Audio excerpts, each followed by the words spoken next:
Luwasay. So, magandang umaga. So, papasadaan natin ang masilya to.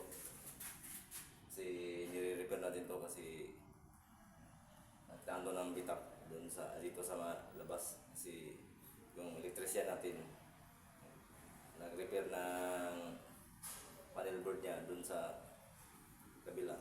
So, napiktuan to, may crack. So, ang binatak natin dito, kunting idea lang at alaman. Ang binatak natin dito yung lansag na epoxy.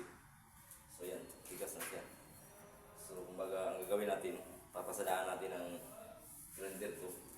Saka applyan din natin ang skim coat. I-repair lang natin to.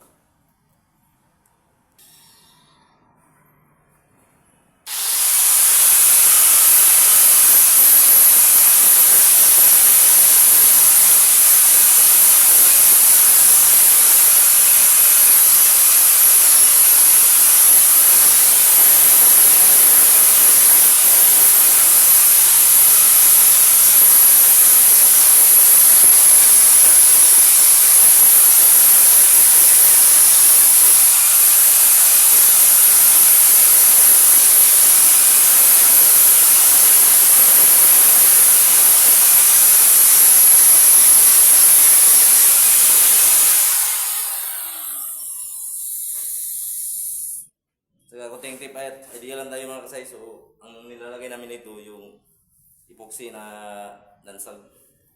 Kasi kakapit talaga ito dito. Matibay. So nawala na yung fracture niya, yung bitak.